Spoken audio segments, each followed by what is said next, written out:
Warning, we are a spoiler-based podcast. At times, we are also an offensive podcast, and we are most certainly a verbally explicit podcast. So if you fear for any of your delicate sensibilities, please back up now before you reach the point of no return. This is your final warning.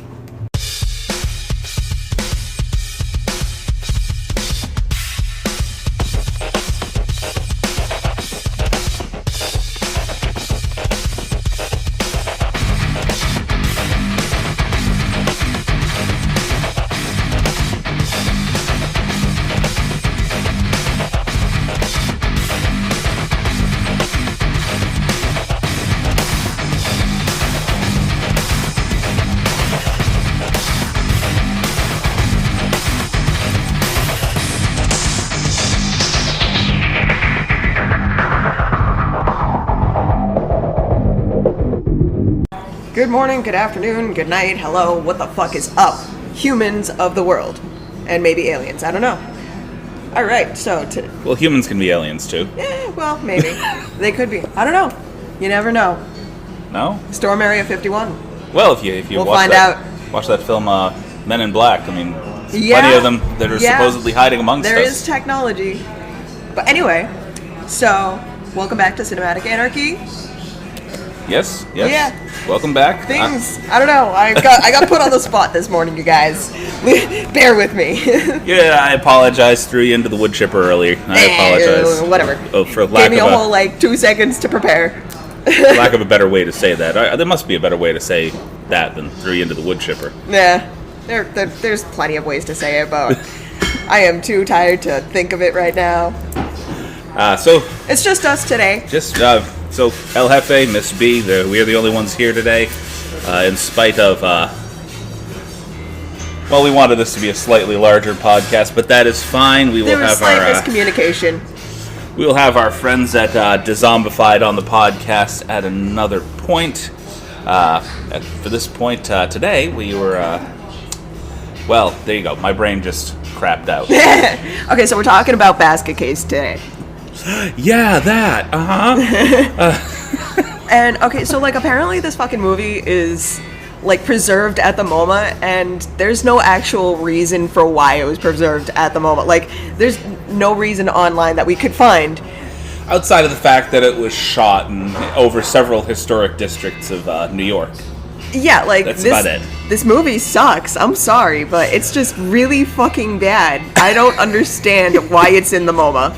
And now this podcast I'm going to enjoy because I live on the other side of that. I loved this film. Fredo was talking to me while we were watching the movie this morning, and he was appreciating the movie for what it was and how it was made for the time it was made. And I'm just like, no, this is garbage. So you gotta put it in the perspective of it being an ultra low budget film that was made on under $35,000 in the early 1980s New York. Yeah. Okay, so I appreciate how well the conjoined twin was made, Belial. Yes, Belial. I appreciate how he looked. Don't get me wrong. That was some, good fucking special effects for what they had back then. But the acting was fucking awful. I think the only person I liked was Casey, the neighbor. I kind of like Sharon a little bit. Just the opening scenes with her in the receptionist booth. Yeah. I did like that. She had this look she went for ultra New York bitchy right off the bat. Yeah. Just you haven't seen this, just listing off all these yeah, right? famous places in New York. What the hell are you talking about? Why haven't you seen this? Why are you getting so defensive? Give him 2 seconds to tell you he doesn't know where these things are. That shit pissed me off a little bit. But it was done on a budget of under $35,000, 4-person crew. Okay, so the guy that taught me how to do tattoos. Yes. Does his own little skits and whatnot for his tattooing business, and it's all pirate based, and I'm part of it. And this honestly looks like something that he would have made in his backyard. You know I'm going to ask you to see these now. Oh, God. It's so cringy. 90% of what I make you guys watch is cringy. It's so cringy. This is worse? Have I ever shown you the one thing that I did online? Ever? I don't think so. Okay, my daughters, my daughter and my son are both going to be very upset for me even mentioning this. But way back when we were still living in Georgia, they got involved in doing this little YouTube thing. It was, I think, 7 parts. It's called Dead Children at Play. Okay. And it is still on YouTube around, I think it bottomed out at around 3,000 views per episode. Okay.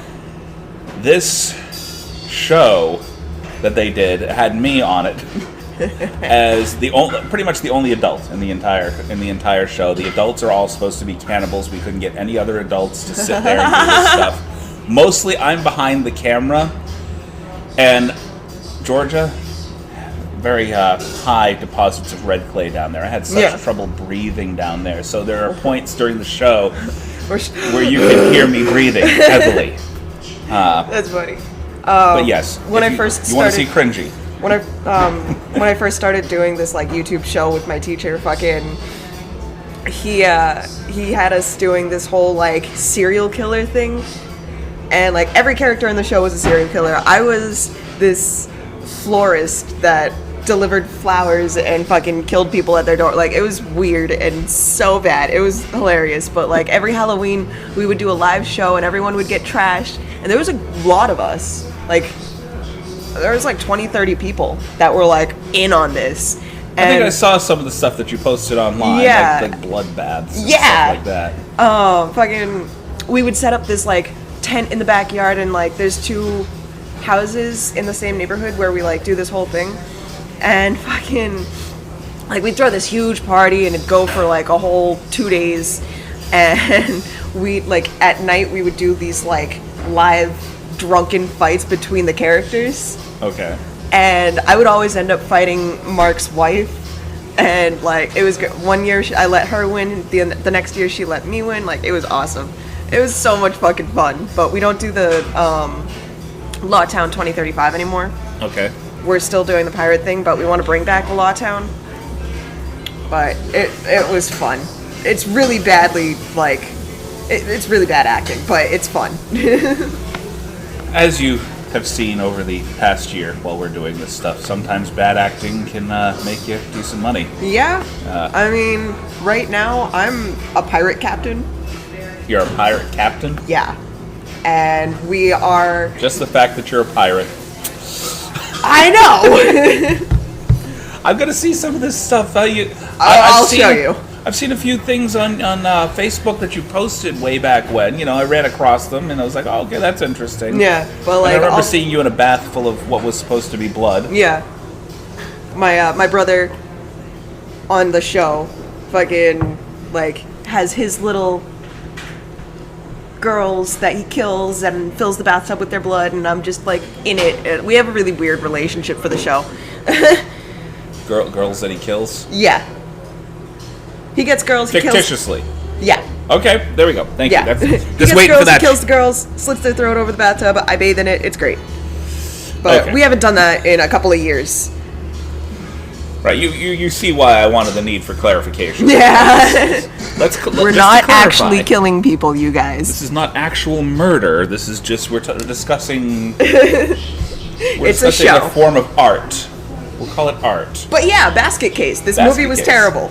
Before we get too far, I just want to make sure that we give a shout out to the place where we're recording. Fuck yeah. We are coming here. We are here and recording from the Steampunk Station in beautiful Bradford, Massachusetts. We always want to make sure that we shout out the folks that are allowing us to use their facilities to record. Hells yeah. And now that we've done that, back to Basket Case. Okay, this movie sucked. I disagree. And that's just based off of I've seen movies that sucked. And this one, in spite of the bad acting, which was pretty much throughout, I think, honestly, the guy that plays Dwayne, I like. I really do. He played his quirky character to a T. I don't like him. I don't like him. You don't like him? You don't like The acting was awful. It just like, okay, the hands for the fucking Belial Yes. drove me insane. He's palming these people and they're just exploding with blood, and it's just ridiculous. I think it's like the unkempt nails. They're not even cutting into the skin. Like, they don't show any cutting into the skin. He's like grabbing their stomach, just the way my boyfriend grabs mine. It's just like chunky chunk, and it's just blood everywhere, and it's just ridiculous. I just can't. Well, I can't like this movie. That's like trauma level bad movie budget right Yeah. there. Under the money that he had in his hand when he went into the. That drove me insane too. Who the fuck pulls out a giant sweaty wad of cash and goes through all of it just to pull out $150? The money that he had in his hand when he came in to pay for his hotel room, that was literally the budget they had for the film in his hand. That was their budget. That makes sense. So, just to kind of put it into perspective a little bit. That makes sense. That was their full budget in his hand. You see it a couple of times throughout the movie, Yeah. you know. But, yeah, it was ultra low budget, and I mean, I enjoyed the film for what it is. Yeah, the whole fucking scene where the detective is like showing up in his room, and he's super sketchy. Like, he's mad suspicious. He's like, "What's in the basket? Nothing." Like, it's so bad. They opened the basket, and he was ready to say something else. He was like, Nothing. Where the hell did he go?" Yeah, no, like, he's mad suspicious. And we went out for burgers. Who's we? Just me. No one. Like, this dude is so fucking bad at being discreet. I think that was the character, I though. mean, that was supposed to be the character. But it's just awful. I feel like the character Dwayne didn't see the freaking light of day I'm often. so glad I was trashed while I was watching this last night, because god damn. Mind you, this was enough of a beloved cult classic. It made for 2 sequels. Yeah. There are 2 sequels to this movie. They are much higher budget than the one we're talking about, so we may dive into those at one point. I feel like better to just bite them both off in one felt swoop than try to do 2 separate podcasts about it. Yeah. Just so I can get the pain out of the way for you guys. It's like, well, you didn't like this one. How am I going to know if you're going to like the second one or the third one? I'm probably not.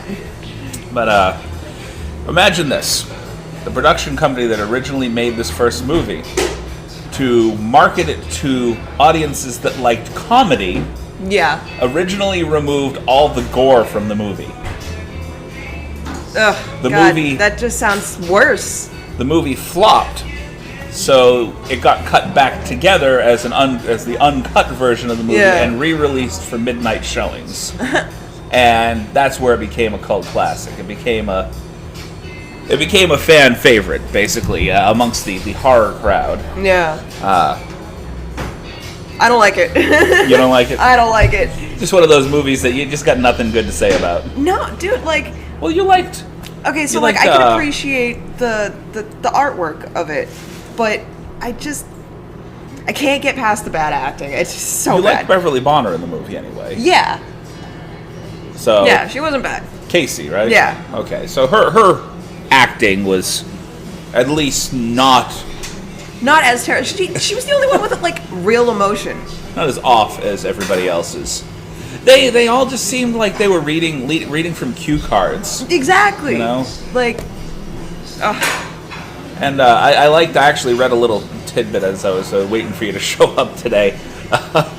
The opening scene of the movie well, not opening, but the first scene of the movie where he shows up in the hotel, that area, the place where the guy's basically taking the money, that's not a real area, basically. That bottom level, they actually propped open a service elevator and made that little booth for the guy to be in the service elevator. that's funny. But no, I mean, all in all, I didn't really... I wouldn't have showed this movie to you guys if I thought it was absolute shit. I mean, at least it's not trauma bad. And It's really, not trauma bad. Like, Okay, so I still really feel like I introduced you guys to Troma in possibly the worst fucking way possible. I mean, I didn't go with one of the classics like Toxic Avenger or Troma's War or even Sergeant Kabuki Man, which, by the way, over the top, goofy ass acting, but still a pretty darn good movie, like entertainment wise. But I introduced you guys to it through Romeo and Juliet, which has forever scarred the entire crew and has literally seeped its way into every episode we have had since the time that we watched it. Fucking awful. Like, you guys, I will never forgive you for that. I mean, Seth Evans mentions it when we're not doing the podcast. It's not Romeo and Juliet right now. Okay, we're good. So we I like older horror movies because like the monsters actually look real and fucking like now everything's fucking CGI and like you can just tell that it's unrealistic, but like I can't bring myself to like this movie. So I feel like we're moving into our second year with this podcast, and I think that we have used the Romeo and Juliet trauma so much that I am going to work on creating sort of a rating format based off of Romeo and Juliet being the bottom of the barrel. Yeah. And we'll have to find what the upper end of the yardstick Hereditary. is. Hereditary? Hereditary. So it's like on a scale from Hereditary to Romeo and Juliet. Because Hereditary is fucking amazing. And our final podcast of the year. I've moved out of, by the way, if you can't tell, I've moved out of Basket Case because I feel like you don't like it so much, there's not a lot to talk about, really. Yeah. Outside of Dwayne streaking at the end. Yeah. Do you know how that happened? That fever dream of him just running naked through the entirety of New York? What? So it was unpermitted streaking, so they didn't get a permit. So they had two vans. And you start with one van at the end of the block. And it's a nice warm and you van. Just drive next to it? And no, they let him out. And he would run all the way to the end of the block and into another heated van. And then that van would drive him to the next block that they needed to do, and he'd run again from van to van. Oh my god. Just so they, didn't get in trouble. And I'm still curious as to whether or not anybody caught them or they got in trouble for doing it. But they did that until they had the appropriate amount of shots for the fever dream where he's running butt naked. So I will say for this movie, outside of the fact that I loved it, there was entirely too much male frontal nudity for me. Yeah, I'm all set. I don't like penises aren't cute. They're just not fun to look at. Nobody wants to see it. That I feel violated. That was an unsolicited dick pic. Yeah. It was a cold New York night that this whole thing happened on. So in spite of the fact that he was running from van to van, there was an exceptional amount of shrinkage, and you can tell. Not that I care to know what it was before shrinkage. I'm just saying.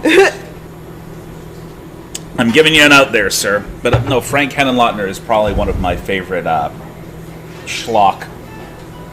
He does some great exploitation films, and honestly, he's done some that are more entertaining. But that was like his first real film. Yeah. So he's moved on. Like Basket Case was like number one. Or his first one. As far as I'm concerned, he has two others that were better than that. I particularly liked Frankenhooker. I thought it was funny as hell. I've seen it in passing while I'm looking for something to watch, and I never actually put it on. It's not as you hear Frankenhooker, the first thing that you're hearing in your head is something that's going to be highly, highly offensive. That's the first thought in my head. No, I just assume fucking. Yeah. Yeah. Well, I mean, there's an entire scene where there's a bunch of hookers, but outside of that, he pieces his girlfriend back together from the exploded parts of dead hookers. Yeah. He also did a movie called Brain Damage, which to this, Omar regrets watching this movie after having smoked a bit, because he said this was like, it was a trippy movie, and him and his son have watched it several times. It took me forever to get that Blu-ray back from him. So that is not one I believe that is free on Prime. So when we watch that, I will loan you the Blu-ray. Okay. What we'll do is we'll do it preemptively. Like one weekend, I'll be like, I've watched this film. Omar's already watched this film. I'll get the Blu-ray to you on Sunday when we record, and then you can just bring it back the following Sunday. All right. That is probably my favorite of Frank Henenlotter's films, not as low budget as these are. Yeah. Or this is. However, I have yet to dive into Basket Case 2 and 3. Yeah. I have the Blu-rays at home. I have not watched them. So, I can only tell you these are my favorites based off of what I've already watched. Okay. I forget what I was just about to say. I talked right over you. I apologize. No, you're good. I had a passing thought and it just gone. Hey. Gone with the wind. Past couple of podcasts, I've let you guys just go. Yeah. So I haven't spoken as much. And to be honest with you, I was happy with that. But now I've got a lot to say. Yeah. A lot of So we're coming up on our final podcast of the year, and what we're going to be doing is the final podcast we're not even going to be watching a movie for. Okay. Our final podcast is to debate over what was the worst, absolute worst, and what was the absolute best movie we watched. And we're taking Romeo and Juliet out of the mix. I was going to say. Because that's too easy. That is way too easy. So we're going to just discuss what we watched for the year, what we've done, and kind of just do it's sort of a free-for-all. Just a discussion over what was the best, what was the worst. All right. I mean, we already know what was the best. Well, Hereditary was the fucking best. I'm right up there with Snowbreaker. Oh, that was a good one. Snowpiercer, sorry. That was a good one. We did watch a couple of really good movies. We We watched did. Scott Pilgrim, too. Yeah. So there's... I think I'm going to have to stand by Hereditary for that, though. Because, goddamn. Oh, my God. Okay, so, like, I watched Suspiria, like, 4 times already. And I still, like, I keep missing shit, or, like, I keep seeing new shit every time I watch it, and, like, it's good. You need to watch that shit. Okay. Like... Well, it's we've got not- it for the podcast. It's not quite on par with Hereditary, but, like, it's up there. That was drawn out of the hat, don't forget. Yeah. So we did draw that last week on the live stream for a little brainstorming session, so we will be watching the updated version of Suspiria. I think that we could only do it justice by doing a joint slightly longer podcast, and we discussed version the older and version the versus the newer version. Yeah. I like that. That way, I still need to watch the original. because without the original, there would have been no remake. No. All right.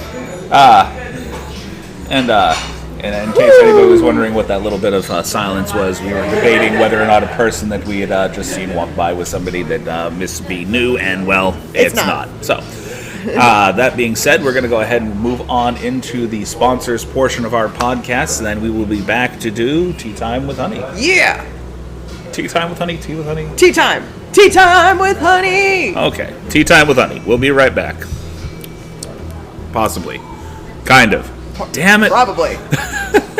You know, it's horrible when you're trying to log off. See, I haven't logged off even yet because I want to explain that I'm sitting here trying to press the button and press the button and press the button. I'm pressing nothing. I'm literally pressing a button in dead air because I wasn't on the stop button. And see, and we're not going to edit that either. I'm not editing it out. I refuse to edit because you lose those little bits and pieces of fun when you edit. Like when Button fail. You know, when I trip on my tongue, or we entirely and utterly fuck up on something, but it's funny enough, you know, whatever. Yep. Okay, now we'll leave. Sponsors. Okay. Bye. Alrighty, guys, welcome back to Tea Time with Honey. This week we're talking about weed, tea, bullshit bills, all of the bullshit. Yeah. So there's this video going around about with a couple of cops from fucking Missouri who harassed this stage 4 terminally ill cancer patient because someone said they smelled weed coming from his room. This dude's fucking dying, and the cops have nothing better than, like, there's still a whole fucking, like, group of fucking cops going through his whole, like, shit in his hospital room. Like, it's ridiculous. They're fucking harassing this dying patient for what? For protecting the rest of the hospital from this terminally ill cancer patient? Come on, guys. We're better than this.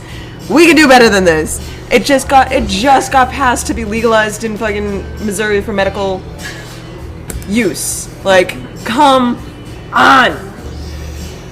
Well, okay. First of all, it is 2020, correct? Yeah. Okay. I just want to make sure I'm not like we haven't gone back in time. Are we in the 1950s? It's possible. I think we might be. We're heading back that way. I hate it. There's certain people in our country that think that. What's up with the Space Force? I want to fucking get the fuck off this planet. Well, yeah. I don't know where that came from. Space Force.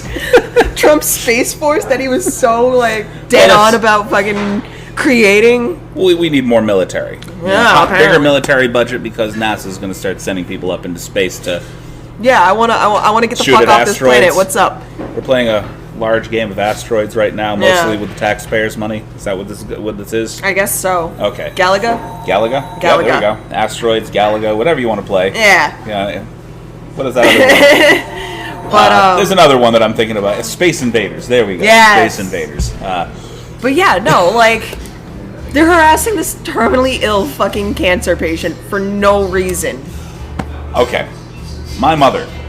We've had this discussion before. Okay. My mother was diagnosed with cancer. She passed away a little while back. Long while back, 2001. She spent a better part of 16 years fighting off a malignant brain tumor. Let's bring the podcast way down for a minute. But if my mother wanted to freaking smoke weed, if that made her feel better about what she was going through, then do what you gotta do. 1980, 1950, 2020. I don't care for shit what time it is. It's been proven to be helpful in cancer patients. It helps with the pain, it helps with the nausea, it helps with so much more than just getting high.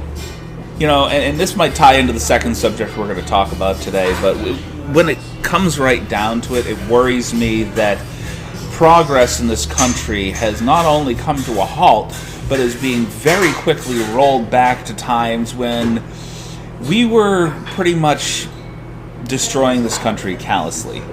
You know, under the guise of everything being all right. Yeah. Everything's... Well, you know, a lot of people think making America great again is going to be basically... America was never great. Rolling things back to when you could be openly and blatantly racist and people shut up. You know, when you could basically do massively corrupt things and people ignored it. Yeah.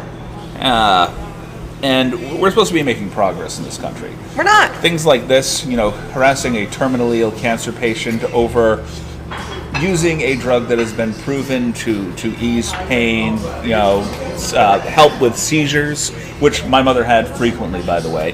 If she had full access to that kind of stuff legally when she was going through what she was going through, she probably would have been a happier person. Yeah. She was miserable. I started like making this little sketch of myself smoking a blunt on my like Surface, and I was showing my mother some of my artwork, and she was like, is smoking still considered a cool thing? I'm like, do you like hear yourself when you talk? And she's like, what? I'm like, dude, it's not I'm not smoking a blunt to be cool. It's smoke in itself is art. It's not the act of smoking. And she's like, well, you still don't need it and this and that, blah blah. I'm like, do you not remember like my whole issue with anorexia? Do you not remember that I lost a lot of fucking weight really fucking fast and I could not gain it back? I'm still having trouble gaining weight. And fucking like I smoke to help myself eat. Like, it's so much more than just getting high. And she's like, oh, whatever. I'm okay with it if it's for medical use. And she thinks I'm just getting high. And I'm like, no, it's not even just that. Like, come on. Like, yeah, I mean, it's so much deeper than that. Yeah, I didn't grow up with you. Okay? Yeah. I didn't raise you. Yeah. Your mother did that thing. However, I know enough about you to know that the occasional smoking of marijuana assists you with certain situations. Yeah. That I know enough about that. So I get crazy fucking panic attacks that last like a week, and I won't be able to eat during these panic attacks. And like every time I try to eat, I'll end up fucking stress puking, and it's so not fun. And I'll lose weight because I'm stress puking so much, and I can't eat. Smoking will help. Like, oh my god, the fact that people are so head on about weed is just the fucking gateway drug to... Shut the fuck up. It's a gateway drug to police. Feeling fucking better. I was going to say a gateway drug to police brutality, but okay, we'll do that too. Well, I don't think a lot of people have caught on to the fact that it's being legalized, and it's slowly becoming legal in most states at this point, not just for medical reasons, for like recreational use. Yeah, I fucking... The revenue, not for nothing, the government could bring in by taxing legalized sale of marijuana. You know how much they're taxing at dispensaries? How much? A lot. That's why the price at dispensaries is... I'll get like 2 grams of wax and they'll charge you like fucking $15 for... And that's just like one of the taxes. Like there's 4 different taxes that they put on the bill. Like it's insane, but I'm gonna pay it. Right. Because they've got good shit. Well, that's why your average Joe off the street is not going to necessarily be out of the job selling that stuff either. Exactly. Because of the fact that the government's taxation of it is going to taxation is theft. Put it in an area where they might have to cost cut a little bit. So we're going to undercut whatever they're doing over here so that we can make sure that people are still getting what they need, but not necessarily having to go there. I'm over here saying taxation is theft, but like I'm also okay with paying higher taxes so long as they're being put into important shit like education and healthcare and fucking equal access for everyone. How do you feel the burn 2020? Oh, okay. We're on a Bernie thing now. I mean, I liked Pete Buttigieg. Don't get me wrong, but he's looking more like a bootlicker every day. I really cannot strongly feel anything about any of our Democratic candidates right now. The last debate I watched was embarrassing. You know what I feel like? I feel like they should pair off. Yeah, right? I would be totally okay if I saw Pete Buttigieg and Bernie Sanders team up. That's how I'm feeling. Because the thing that you're looking at right here is the four big guys anyway. You got Biden, Buttigieg, Sanders, and Bloomberg. And Bloomberg.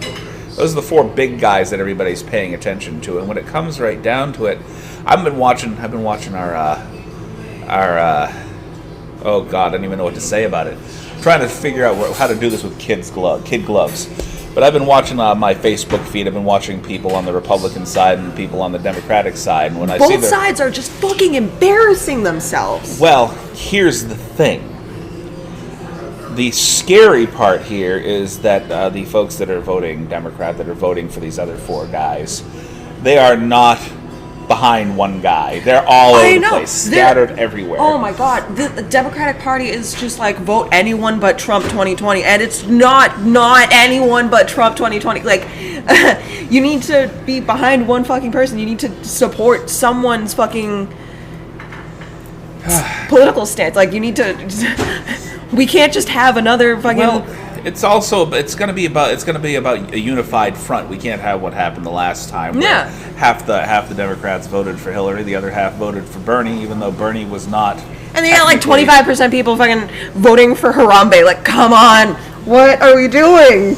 That's the problem. Is that as Democrats we are so I'm not calling myself a Democrat, but Democrats are so indecisive that they're not going to cohesively get behind as a unified force behind one guy. They all want their own person, which is fine. Yeah. I get that you want this, but no, not for nothing. There's a unified front behind Trump. There's a unified Republican front behind Trump. It's like fucking how many people against one Republican? Like, name another. Is there another Republican that's trying to take? Because usually it's just Trump on second term. There's a Republican that's trying to oust the current guy. No, it's just Trump. Just Trump. Because all the Republicans are behind him. So that's the problem, is that everybody's got a unified front behind him, and we are not unified at all. Yeah. I say we it's embarrassing. Again, but I'm putting when I say my we is my we is against everyone. Trump in general. Anyone who doesn't want Trump, fucking. don't get me wrong. I'm not saying anything against Republicans in general. As a matter of fact, I know some Republicans that I respect absolutely. Yeah. As a matter of fact, Romney for that matter. Most of my family's Republican. I've had some respect for.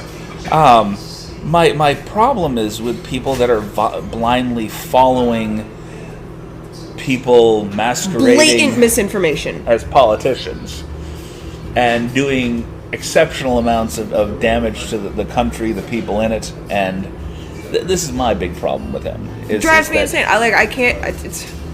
It's a cult. It really feels like a cult. Oh my god, it's on par with Christianity. Okay. I'm not getting religious. I'm going there. I'm not going religious today. I'm going there. We're going. I mean, we're not going to go there, but like, again, like I said, I don't have problems with Christians or Republicans in general. It's certain sections, and it's unfortunate that those certain sections are the ones that are extremely vocal, and you don't get to see the good ones that are standing behind them too afraid to fucking speak, because these ones are up there saying, we're going to do what we're going to do, and if you say something, I'm going to punch you square in the jaw, and then you're going to go back to where you were. Fucking this last debate was fucking embarrassing to watch, because like all of the Democratic candidates are just yelling at each other, like talking over each other, and they're like, you can't fucking tell what each person is saying, and then like fucking Bloomberg is over here like, I bought this, I've spent this much money on my campaign, and the rest of them is just like, shut the fuck up, Bloomberg, we don't want another fucking billionaire in the office. And fucking Biden's over here like taking fucking credit for Obama's successes, and fucking Buttigieg is over there with like, oh hey guys, by the way, donate to my campaign. It's just so fucking painful to watch.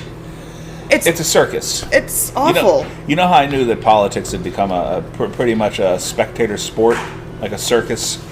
It's a reality TV show, and I knew that the day that I walked into Target. Yeah. Just before Trump got elected. Okay, so that year, the year of 2016, we're going to roll it back 4 years. I walk in, God. and my daughter... it all started with that fucking comes up gorilla. to me and she goes, did you see this? I say, see what?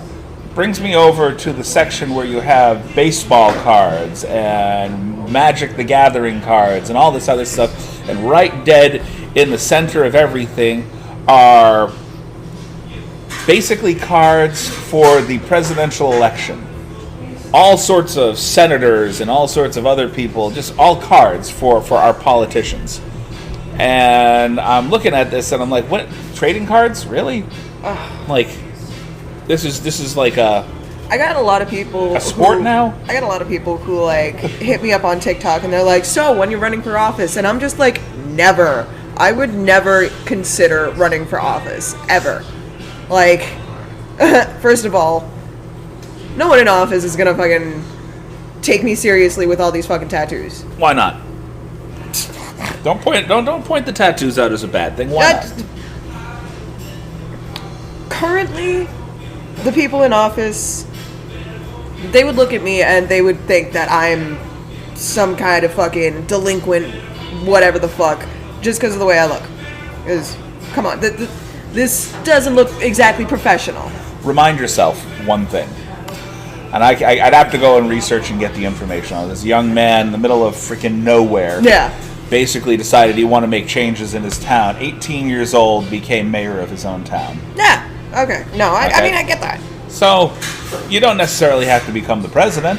No. But, you know, there's things we can do to affect change. That's one of the things that I actually wanted to do with this. I'd rather be like a voice, like online activist than go for office.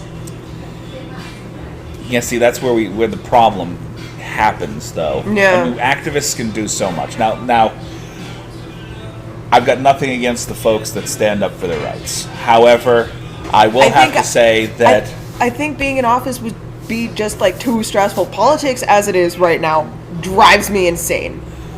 But like, I can't take my nose out of it because it's fucking entertaining.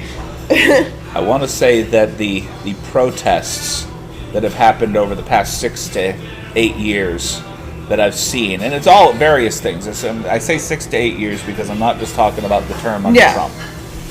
But we've seen stuff like the one percenter thing, that whole thing. We've seen the Occupy, Occupy this, and it's a bunch of different stuff. It's a whole bunch of things. The women's right marches, and the Pride parades. That straight Pride parade was a fucking joke. There's been various protests, both on both positive and negative things. Yeah. So, mind you, more negative protests, including fucking like white supremacist rallies. Yeah. Have popped up out of the woodworks, and I've been getting into like ridiculous debates on the April 411 page with all these fucking racist, misogynistic pieces of garbage. It's driving me insane, but I can't leave the page because I don't know why I can't. Like, I totally could. I should leave the page because it's nothing but fucking Trump propaganda and blatant spreading of misinformation. And every time I comment, So I'm reaching out to people that might be watching, might be listening, because this is what I need. I need solid proof that any of those protests affected any change. Because as far as I can see, it didn't. No, not really. As far as I can personally see, it has affected no change at all. It made for awareness. You were more aware of things that were going on while people were out in the streets protesting. People were shutting down areas. But when it came right down to it, outside of getting those people together as a community, how many, if you went out to be part of the women's march, how many people are still contacting each other? Was it just a one-off march and then you go back to your real life? Yeah. Did it affect change? Do we get laws passed or bills passed that we have the pride marches and does that affect change? No, we're getting things rolled back for people of color, people of the LGBTQ community, people of the transgender LGBT community. I am talking. People are losing rights. Like, you can no longer be transgender in the military. Yeah. We're losing rights left and right. And the kind of progress that we're making is completely backwards. We're rolling things back. People are having rights taken away from them. And we sit there and we smile and say, okay, what's the next thing? Yeah.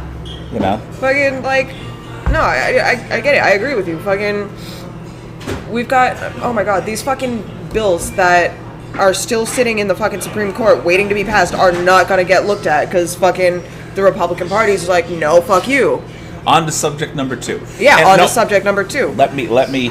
These fucking abortion bills were such a waste of fucking time. So let me, This is just Republican fear-mongering propaganda. That's all it is. Clarify my standpoint of what we were talking about for this second one. So we had this whole speech where we're listening to Mitch McConnell talk about there being almost 400 bills that had come from the House of Representatives on up to the Senate, and they're basically saying that they're not going to pass them. We're not going to do anything with them. I keep saying the Supreme Court, and I mean the Senate. What am I talking about? And I feel like that's not just a Mitch McConnell thing, though. I think what the issue is, yes, it is partially that, but I think what we have is we're playing bipartisan politics here. We have the Democrats sitting over here saying we're going to do what we want to do and you can't do anything about it, and we got the Republicans over here saying we're going to do what we want to do and you can't do anything about it. And we do not have politicians in office, and this is what we deserve as a country right now, because you know how many young folks that I've spoken with? We did this to ourselves, you guys. That have told me they're not even going to bother voting because what's the point? Exactly. This fucking last election showed us that our votes don't matter. The fucking Electoral College is what decides it. Well, it's not just that, though. Hillary won the popular vote. I don't even like Hillary. Fuck that bitch. But she won the popular vote by 3 million fucking votes. You gotta roll it back to what I was talking about just a minute ago. And then the fucking Electoral College is like, no, fuck you. It's that we don't have enough of a cohesive group of people that want to get behind one idea, and then fight till it happens. They get behind one idea, they fight just to make sure they're seen, and then we're done. Everyone's like, no, fuck Bernie because he's a socialist. But, like, there are socialist countries that have made it work. And we're not talking about fucking... the whole... Everyone's like, oh, you're a fucking communist because you want socialism and you want healthcare and education and fuck you. We had to pay for it when we were younger. I'm like, you guys paid for college. Boomers paid for college with a fucking cow and 2 chickens. And somehow they still ended up the dumbest fucking generation of all time. I don't understand. They paid dirt cheap for fucking college. And... You're gonna need to smoke something soon. I can see the stress just eating you up. It drives me insane, man. And I left my joint in the car, and Fredo left. I looked at you for a second, and all of a sudden I saw one of those. I needed to take a minute. I saw one of those cartoon thermometers that just, you see the cartoon thermometers that just. Yep. Explodes from the top end. That's what I saw for just a moment. No, I had to take a moment. Well, I don't understand.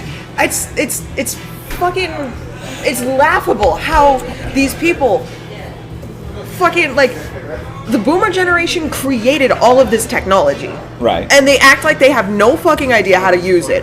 And, like, they're just willfully ignorant. They created the fucking technology. They're just willfully ignorant. They want to stay in the old times when everything was fucking grit and fucking bear it and fucking... Nobody was a fucking snowflake back then. Like... Snowflake? I go... Don't even fucking get me started on that shit. I've got to tell you, I think that one of the big problems that, and I'm gonna talk about y'all's generation for just a minute there, because I'm a bit older than you. One of the big problems that I see, and this is not necessarily you, because I've seen how you work. You've got like 3 different jobs, and you're busting your tail trying to make your dreams come true. I don't see a lot of you out there. No, I really do not.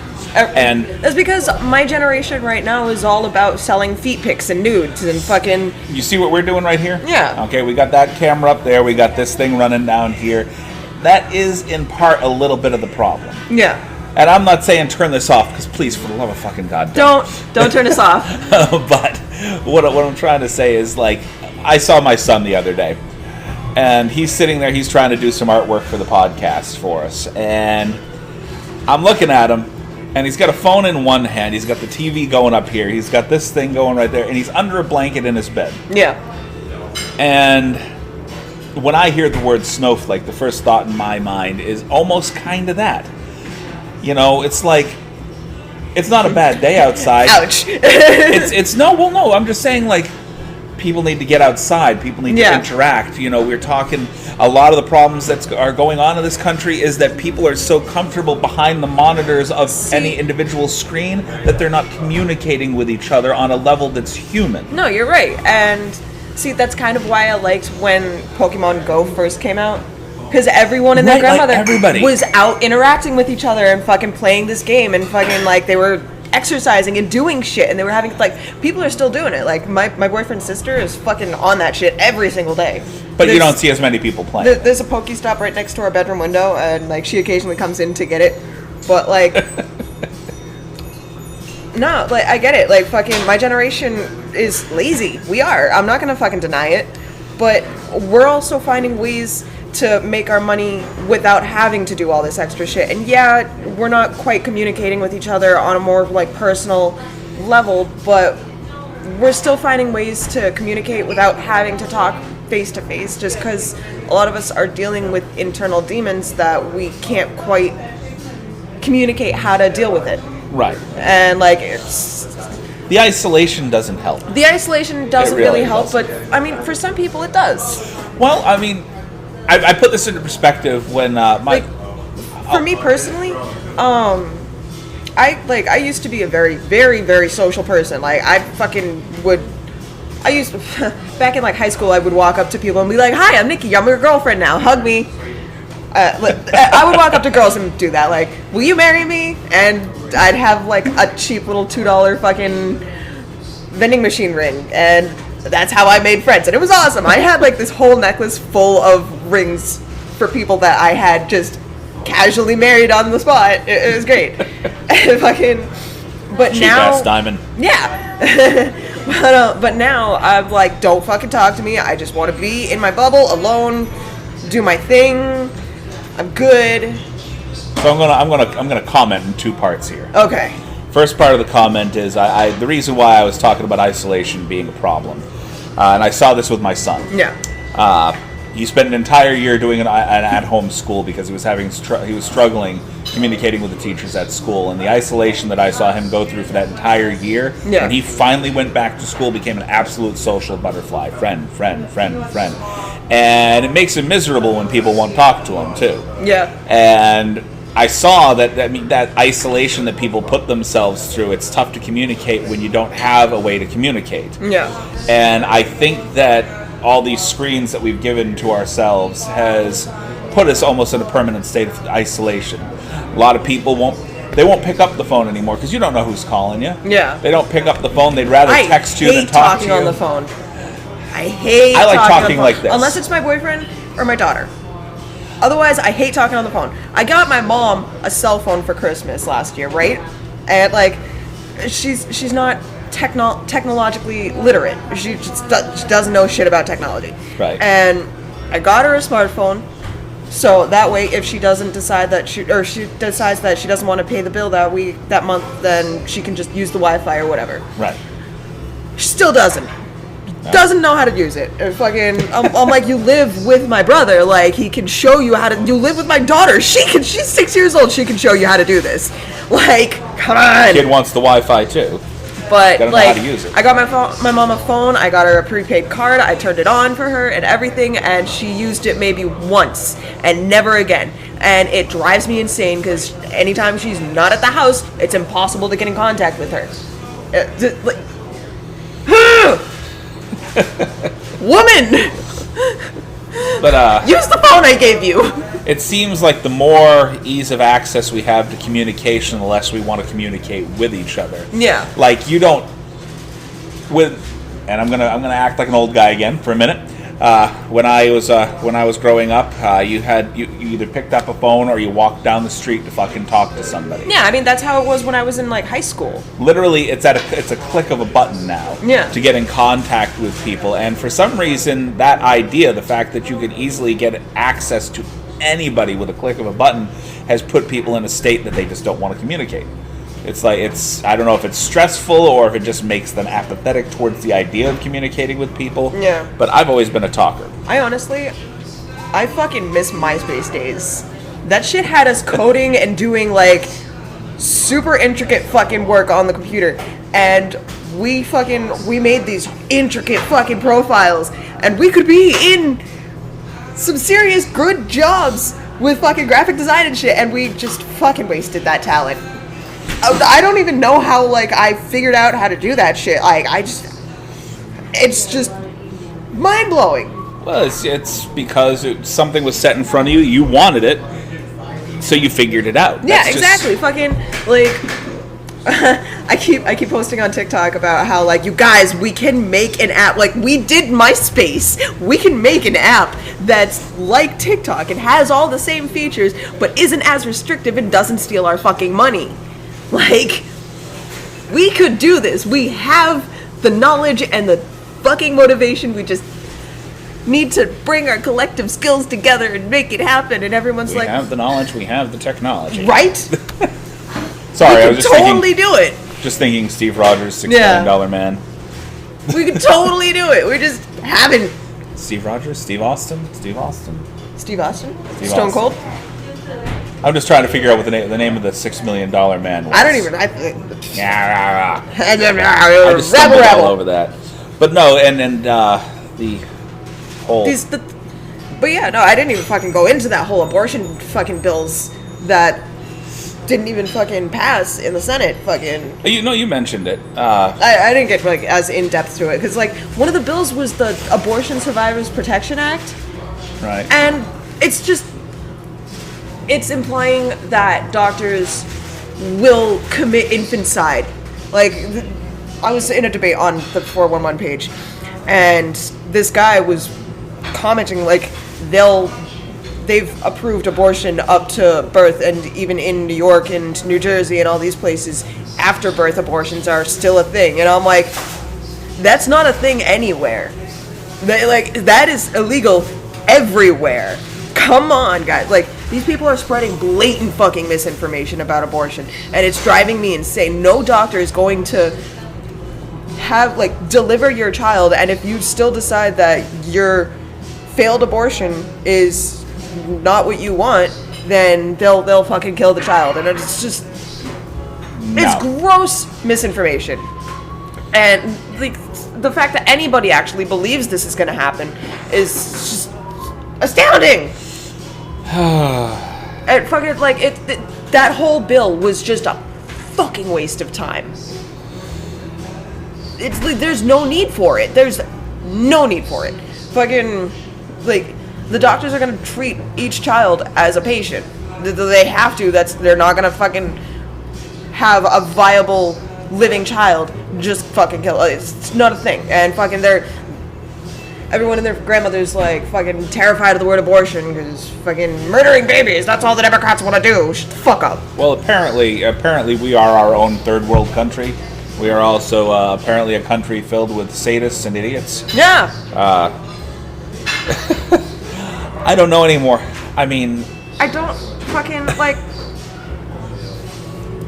the fact that people think that anyone is going in their third trimester to just randomly fucking I don't want my kid anymore. I'm good. After they've chosen a name, after they've built a fucking bedroom for this child, after they've fucking gone through the entire pregnancy, no one's just... I can imagine situations in the third trimester where they may want to discuss having somebody adopt the child. Yeah, third trimester abortions are not a thing unless the fetus or the mother's life is not viable outside the womb.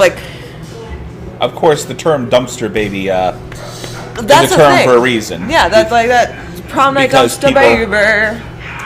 Because people make bad choices in life, and then after making bad choices, they decide to make further bad choices, and those people are punished usually accordingly. Yeah, exactly. Fucking that's a thing. I get it. Fucking no, I'm not saying I get it. I don't get why people do that, but I know that it happens. I know that it exists. I know that there are people that do this shit. I will go so far as to say I get it.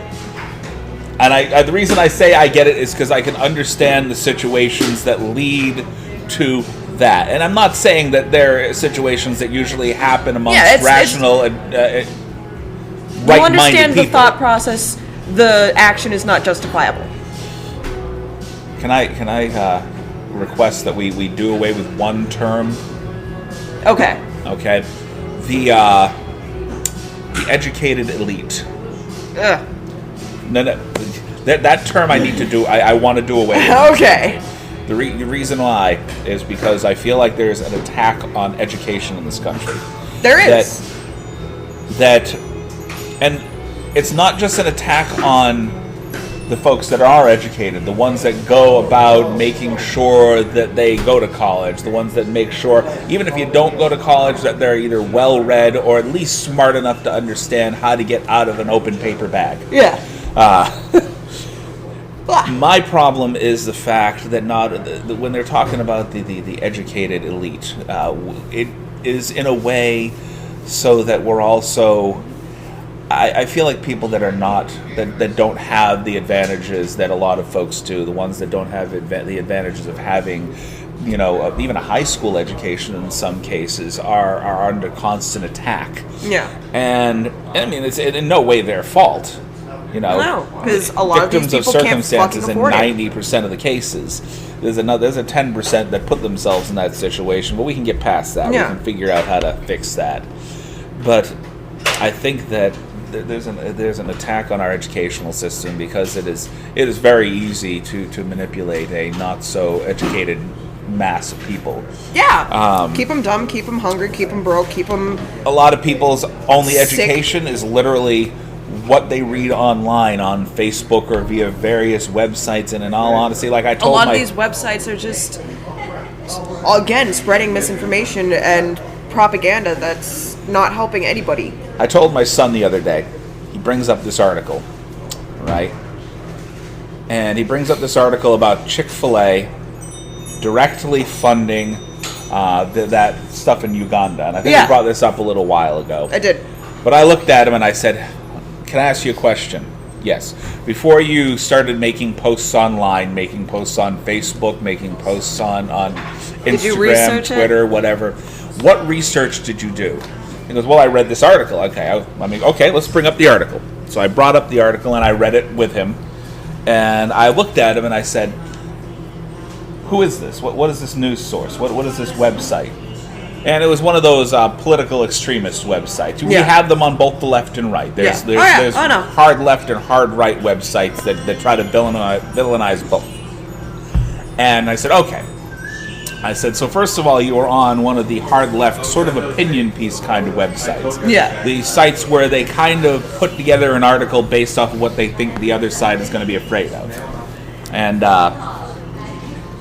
I said, now, have you looked up where else these things are mentioned? He goes, no. I said, okay. So we went and looked, and we've tried to search up a couple of articles, and we definitely found stuff about Uganda. Yeah. And we definitely found stuff about, Chick-fil-A donating to some Christian extreme Christian groups. I said, but there was no articles about a connection between those two things outside of that one website. And I said, so that's where we find the problem here, is that a lot of people are getting their information from not so reputable conspiracy sites that are either conspirizing theories against the left or the right or whatever, trying to create a further divide between people in this country. Yeah. And that is going to be where we need to actually fix the divide. Yeah. Because while I do believe in freedom of speech, I also believe freedom of speech is great and all, but what's the point of freedom of speech if it's being used to spread blatant misinformation that's only designed to attack? Exactly.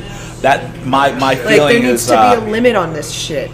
My feeling is that I don't want to limit people's freedom of speech. No, I mean not like. But I should also have the freedom to publicly stamp your article bullshit. Yeah, Facebook has started doing the whole Snopes fact check underneath blatantly wrong articles. Oh yeah. And we need more shit like that. Facebook needs to get more on top of their shit when it comes to blatant misinformation being broadcast everywhere and shared hundreds and thousands of times. I told you about that Bernie meme that they put out, right? Yeah. With all this bad stuff underneath Bernie about he's this, how this, he's a this, communist, this, a socialist, and talking about he's the devil. Never run a business, never did this, never did that. All the Democrats want is free shit. I'm gonna give them all the free shit and tax them 52%. Hey, here, first of all, let me tell you something. I am finally, and I would consider myself more Democrat than Republican if we're going to go by those bipartisan standards. Yeah. I would consider myself more Democrat than Republican. That's not to say that there aren't several things on the Republican side that I don't agree with. It's just more things on the most shit I don't agree with side. Republicans. But I still wouldn't label myself a Democrat. I would qualify that by saying it's not that you don't agree with the Republicans, it's that you don't agree with what is currently known as a Republican. Yeah, you're right. There's a lot of standards that they put forth that actually I don't mind. The problem is that the current administration has turned these Republicans into a reality show. Not the good kind either. The kind that you look at and go, how do these people exist? This is some Jersey Shore shit. How do these people exist without constantly, like lemmings, walking off a cliff behind each other? It's fucking embarrassing. I keep saying it's embarrassing, but I have no other word for it. It's fucking embarrassing. I mean, that's one of the things that I was saying. We're the laughingstock of the rest of the world. With Mr. Romney, at the very least, I can give him the props of saying that he finally stood up and said, "This is just too much." Yeah. Way too much. And in spite of the fact that Obama kicked his ass in the previous election, I would say, as a Republican, probably one of the better ones. Yeah. I don't have a lot of problems with him, but the thing is that it's the fact that the entirety of our political system has been about basically dumbing us down and dividing us along strict lines and keeping us on each side of the fence. So you're fighting with your neighbor. Yeah. You fight. You can't talk about religion or politics in good company anymore without getting in some drop down, drag out fight. Yep. My cousin straight up told me never to ask him for anything ever again. Even though the only thing I ever asked him for was just to like hang out once in a while. Told me never to speak to him again because we got into a debate over what is and isn't considered sexual assault. Okay, what's the debate on that? I'm curious because the whole debate was about the VJ Day Kiss statue from World War II getting tagged with Me Too after George Mendonça died. And there was is it after he died that everybody... It was after he died that... it's not that he died and everyone was like, oh my god, this was a fucking rapist. No, it's he died and then someone tagged Me Too on the statue of him kissing the nurse. And that whole situation is just fucking gross if you read into it. Like, that whole kiss is actual sexual assault. Like, this guy was at the bar with his girlfriend. And they got the news that the war was over, so he runs out while his girlfriend is still in the fucking bar and just starts grabbing women and shoving his tongue down the throat. Like, old women, young women, fucking anyone he sees, he's just grabbing them and fucking kissing them. And the photographer is describing what he's seeing this guy do. And fucking the only reason he captured this specific kiss was because the color dynamic. Right. The contrast between the everything, and like it was a beautiful shot, but it was still sexual assault. Like, if you look into the rest of the photos that he had taken of those two from that moment, she's trying to push him away and he's got her in like a tight grip. Like, it's terrifying to fucking even think about shit like this. Like, if anyone even fucking tried that today, they'd be labeled a fucking predator. And yet this fucking picture is what they chose to fucking idolize the end of the war. Are you fucking kidding me? This is so gross. I'm gonna go ahead and qualify. And like, they made a whole statue out of this woman's sexual assault and they fucking idolize it. And this is the definition of rape culture. They fucking they see this guy grab a woman and shove his tongue down her throat, and they think that's a fucking beautiful picture and this and that, and like, they tried recreating the picture years later and she didn't want to fucking do it. She was married and he was married and they tried getting them to kiss again and she's like, no, I don't want to do this is making me uncomfortable. Like, what the fuck, America? And my cousin's going off on, and he's going off on me saying like, this isn't sexual assault, you're just spreading liberal propaganda, nah, nah, nah. And like, his friends are attacking me saying I'm the kind of person who would fall in love with her rapist and shit like that. Well, first of all, clearly by what the conversation that you had with the right side of my face here. Oh, sorry. clearly that is not true. Well, I know. Secondly, I want to we're going to qualify it with two different things. One, the culture back then. It was an entirely different culture. But back then, women had to stay quiet so that they weren't fucking... Okay. And I was going to say that.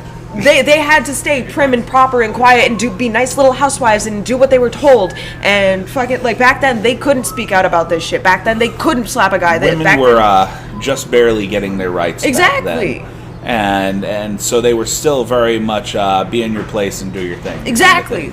Back then, women were forced to fucking stand there and look pretty, and that's it. That's all they were good for. The mindset is also the difference between regression and progression. You know, it's you look at it back then and what happened back then. It was a picture. Okay, I don't it was so a much picture, mind but it's so much more than that now because I don't so much mind the statue so much as people not recognizing for what it was. Exactly. Now that story is actually out there, the story of what actually happened, how that picture came to be, that's fine. The actual photo, it's art, it's iconic. Yeah. However, the story behind it needs to be recognized, period. Exactly. You can't just ignore something because it makes you uncomfortable to think about it. You know, you can't just say, You can't say, no, this person wasn't assaulted to maybe justify the fact that you'd do the same thing. Yeah, like my uncle was in that comment thread, and he was like, well, I've done that to women. I'm like, then you've sexually assaulted women, and you don't know how they reacted, or you don't know how they feel about it later on. You've done this at bars in front of your wife. That is not okay. Right. Like, if you don't want to be labeled a predator, don't fucking do predatory things. Point blank, period. I like how you got real close to make sure that anybody that's listening... Say it louder for the people in the fucking back. It's just simple. It's very simple. A very simple guideline that almost anybody should be able to Don't follow. touch people without their consent. Permission. That, just one word. Permission. If you do not have permission, have not asked for permission, have not even approached the idea of permission, then just simply grabbing somebody and kissing them is not okay. There's still people who think that they don't need permission to touch their spouse. If you're having problems with the idea of just randomly grabbing somebody and kissing them, think about one thing. Do you know that they don't have herpes? No! Think about the STDs. I'm all good! Hey, you know, did I randomly kiss like 20 people last night? Because my lip right there, I'm breaking out. That's a cold sore if I ever saw one. You know, think about that first, because you don't know who that is. You don't know the 60 people you just kissed. That guy running around just randomly kissing everyone in sight. says he got mono after that. He was practicing to be a Republican. Anyway, I think we've had enough political mumbo jumbo for today. I think that's good. I'm going to go ahead, 1, 2, 3. All right. Go draw. And we're going to go ahead and do our pitch storm to wind out the podcast. And I did actually find another game for us to use, which is actually more effective when we have more than 2 people here. Yeah. It's called Hut Seat. Okay. We'll be approaching that the next time around. In the meantime, we will go ahead and do a single pitch storm because we did spend the better part of 50 minutes discussing our other stuff. What do we have here? What do we have? I need another character. You need another character. Which ones are the characters? Oh, well, there you go. Wait, didn't we just do this one? Yeah, we already did this one. Yep. How did that end up back on the deck? We'll do this guy. Here we go. Okay. Starts in the House of Parliament. A handsome and eligible prime minister on a blind date Okay. fights to save the porn industry from an evil government conspiracy. Cool, but what if the villain was actually just an overworked single parent in disguise? So we're in the UK here. Okay. Okay, wait. Now, is it in the UK or is this a handsome and eligible prime minister that's managed to, like, you know, visit the Valley in California? Well, it's in the House of Parliament. So so this is the interior. Well, you wouldn't be in the House of Parliament on a blind date, though, so that kind of half makes sense. Yeah. So I'm gonna eliminate the interior part, Okay. and we're just gonna take the prime minister. Okay. Say on vacation in California, which Sounds is good. where 90% All the of the porn porn industry shit. is. You know, see, you know why that is, right? Because you'll notice, Hollywood's right here, right in the middle, Yeah. and then all the porn's out here, right? It's not in Hollywood. The reason why is because all these people go to Hollywood thinking they're going to become actors and actresses, and then when it doesn't happen, everything out here is waiting for them. It's like, I know you want to go home, but you need money. We have places to... You need money to get home, don't you? Get that bag. Work on. I'm not... that doesn't... Who is he on a blind date with? Okay, well, first we need our member Pete Buttigieg. I'm sorry, you're married. I know, but our member of Parliament. He's got to have a Brit accent. He's what's his name? Crap! Now I don't have my phone. Damn it! You start thinking about. I kind of want him to go on a date with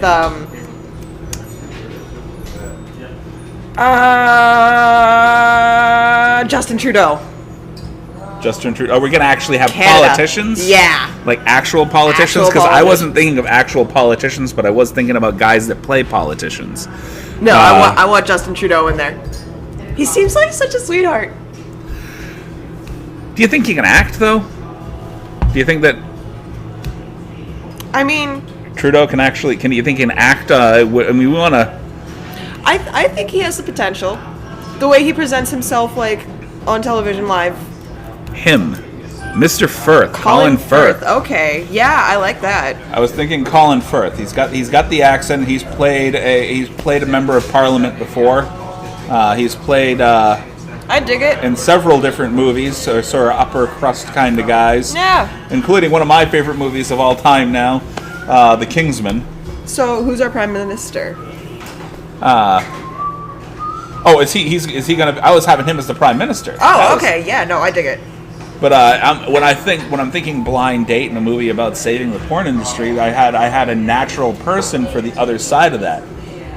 We have him, and now my brain just went away. Tracy Lords, who went from being a porn starlet when she was in her early teens and 20s, and I do say early teens because she was one of those people that got exploited by the porn industry before there were strict standards making sure it was 18 plus.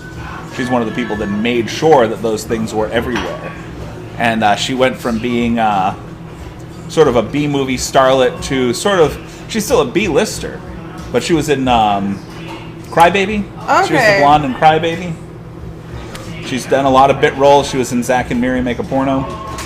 Oh, okay. Yeah, no, I know what you're talking about.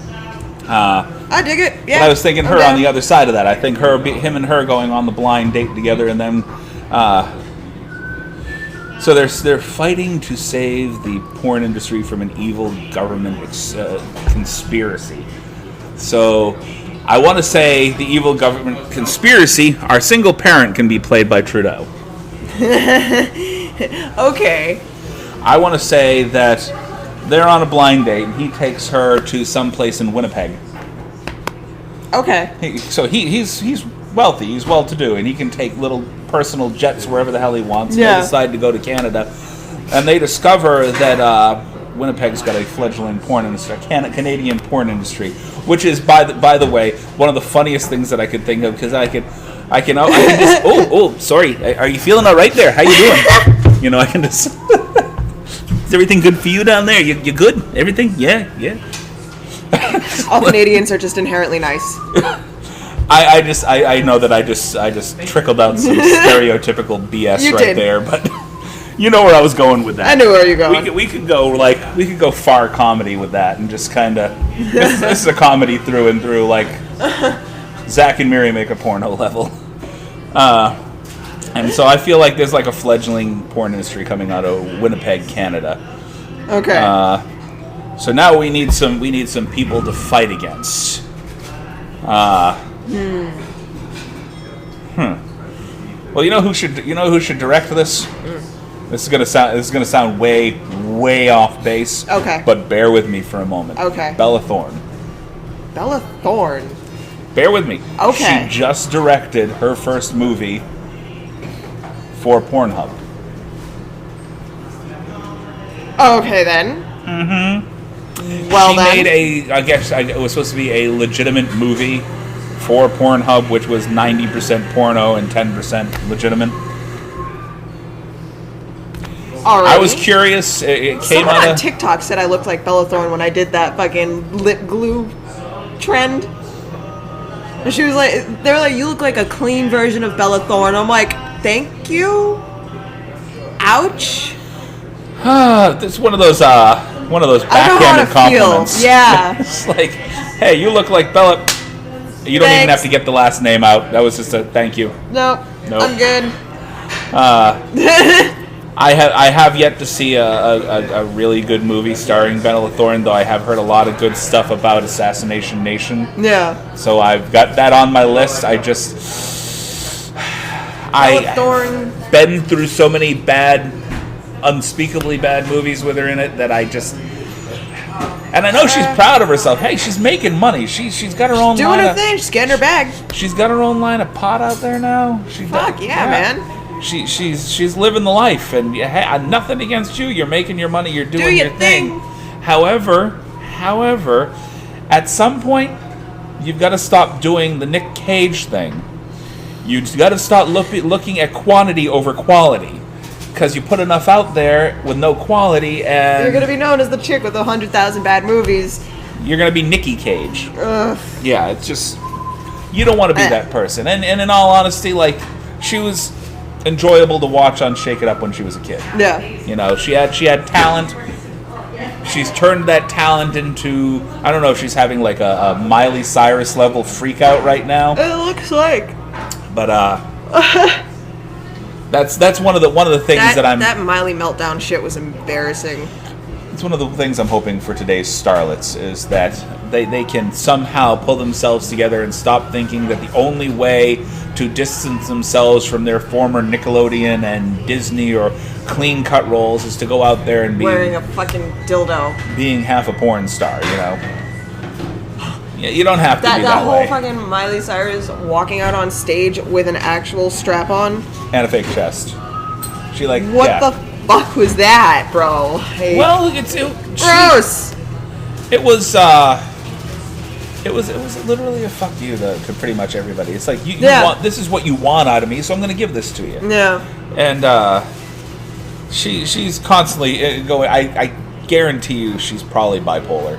She's constantly going in and out of flux. I honestly, I didn't hate her episode on Black Mirror. No, you were telling me that, and I was honestly surprised at how well. Honestly, it looks like she's just playing herself. That's a show I'm still having trouble sitting down and watching. Yeah. And it's not that I don't want to watch it, it's the fact that we have so many different shows that we've started.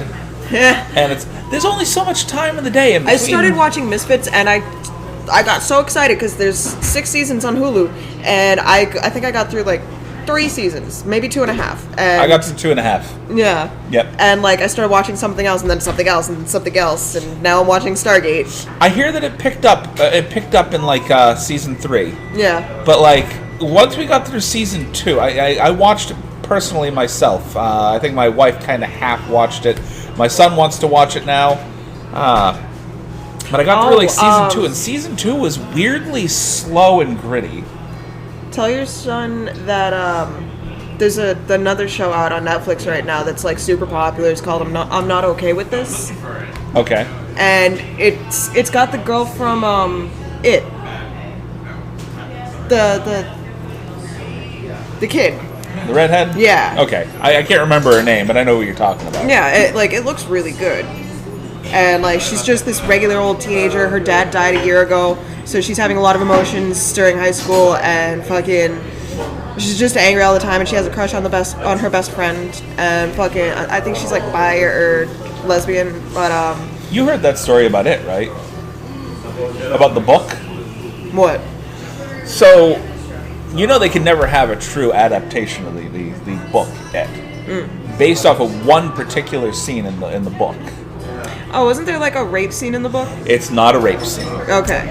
So, in the transition scene between their adulthood and the youth portion of the book, I never read the book. They after their initial defeat of Pennywise the clown. They basically forged their pact together as a group by all the boys having sex with her. Okay. Well then. Yeah. She figured that was the one way. It was her idea in the book, and she figured the one way to keep them all together to make sure that they never were not a group, I guess, was to all basically one after another have sex with her.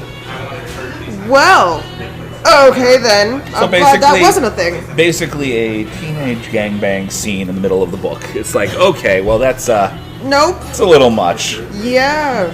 Jesus Christ. But yeah, no.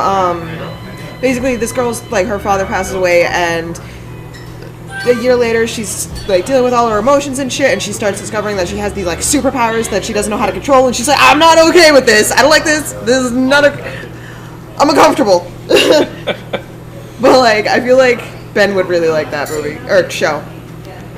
I got a lot of superhero themed TV shows now. Yeah, I like it. Well, I mean, I really liked we've grown technology wise to be able to do a lot of practical effects. Oh, what was it? It was that like reverse Superman movie with the kid. Brightburn? Yeah, that was a good fucking movie. I really, really want there to be more. Yeah, I mean, like there needs to be more to that. I think that, I hate to say it, but I think that a lot of superhero movies should be approached with that kind of grittiness. Yeah. Like, I know that they went that direction just to kind of prove a point, but when it comes right down to it, I think what a lot of superhero movies in general are missing is the consequences of their actions. Yeah. You know, even comic books in general, you're talking about these superhuman beings. Don't get me started on fucking comic books, bro. Like, comic books, I just saw this whole fucking article about, I don't know if you, like, saw the post, but there's this whole fucking thing where comic artists are, like, fighting against censorship, and this guy shows up to a fucking lecture and gives the guy speak. Hang on, I'm gonna pull up the fucking. Yeah, go ahead. I'll just make my quick point. Yeah, do your thing. While you're bringing that up, I was just stating that I think that a lot of comic book movies, adaptations forget to mention the fact that you have these superpowered human beings, or in some cases aliens, depending upon the story you're following, that are rampaging through massive cities, and you're not really thinking about the human portion of these. I mean, if you watch like the Avengers movies, the things that get destroyed there, do you even think about the fact, well, you know, they probably killed 5,000 people here in this one building that just got blown to crap. You know? No, it's you're watching the action going on left and right, boom this, boom that, this person's getting thrown around over here, the Hulk's throwing this person through a window, through a building, whatever. Yeah. And you're not thinking about all the people that might have been in the way of that meteor that was the Hulk blasting through the building. No. So what you're seeing all the fun stuff. You're not thinking about the gritty side of it, and that's what I think Brightburn did to a T. You got a human being. Yeah. Let's be real about this. If you got a human being that knows, or an alien, I guess in this case, that knows that it has this kind of power, and you don't have the appropriate people to teach this person or this creature, this is not what you're supposed to do. You're supposed to be on this path. Yeah. You know, if you don't have the appropriate people teaching that child, this is what happens. Yeah, and you have an article. Go ahead. Yeah, okay, so Frank Cho posted this. Well, this just happened. Milo Manara, master artist and storyteller, came in the last 10 minutes of my Art and Women panel and handed me a special gift in appreciation for fighting censorship. An original watercolor painting of Spider-Woman. The packed auditorium went wild. Wow, I'm just speechless. And Frank Cho and Milo Manara can both go fuck themselves. Because this fucking watercolor paint, they obviously don't know how fucking clothes work, because you can see every fold of her vagina. Yep. And her asshole. Like, you can see her asshole through the clothes. What is this? Like, it's basically a naked fucking woman. I'm yelling, like, this okay. These guys are blatantly exploiting women just for the sake of being fucking perverts. I kind of understand the point that he was making with it, though. It was in a fight against censorship. Yeah. So you're taking something that blatantly, if you put it in a comic book, should be and would be censored, and you're saying, here. You know? And I feel like it has the... It doesn't have the same effect. It's disgusting. I want to say it doesn't have the same effect as, say, First of all, I'm gonna put this out here because I want to say it's kind of ridiculous anyway. But the whole free the nipple movement, I understand that. I kind of do and I kind of don't. Nipples aren't inherently sexual. Nipples aren't inherently sexual. Men can walk around with their shirts off anywhere they want. Fucking if a woman does it though, oh god, oh no, the end of the world. Fucking like everyone's like, it's because women are fucking immediately sexualized by everyone and everything. That's why I say I don't understand it, and I understand what they're trying to get at. They're trying to get at why is this normalized, but this is not normalized. It's totally okay for a woman to walk around with a fucking bikini top on, but God forbid she feeds her child. And I gotta say, it comes right down to men. Yeah. That is the problem, is that men biologically a lot of them have trouble separating the sexualized portion of a woman from them actually being human beings. Yeah. It's like, this is supposed to be normal. That's all they know. Fucking. And so, it's the only way men know how to draw women, because to them, female characters are only there to be sexy. So you have to go an extra step to be able to normalize that, to be able to make the free the nipple movement a thing, to make it something that'll eventually be normalized. What you have to do, is you have to. Let me finish. Oh yeah. I'm sorry.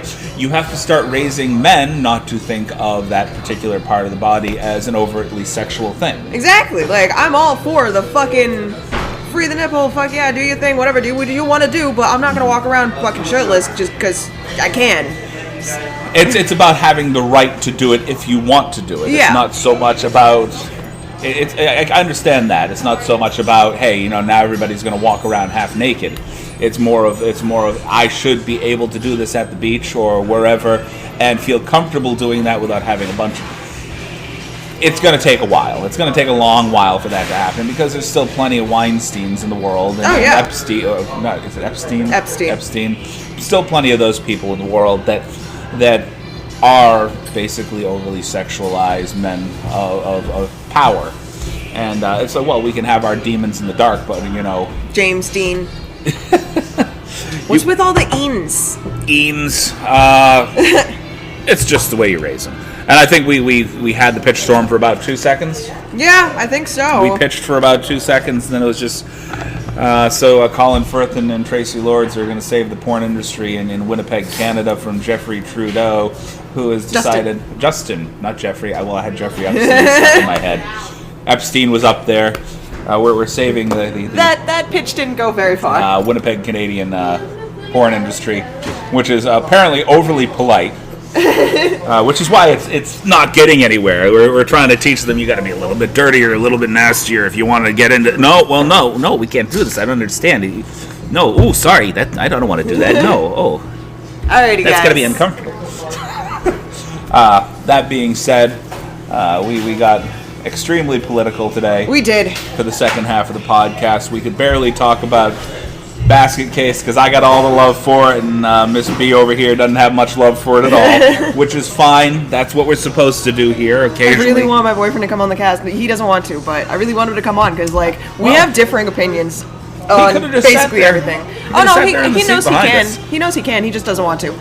It's not his thing. Someday. He listens. He doesn't talk. And just in case anybody happens to be listening, we are looking for guests for the podcast for next year. The more, the better.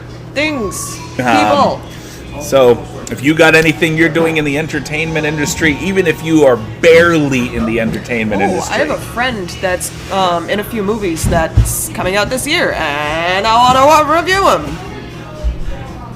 Bring them on. Oh, no, I don't know if they're going to be, in Massachusetts. I think they're in California right now. See that right there? The phone? Yeah.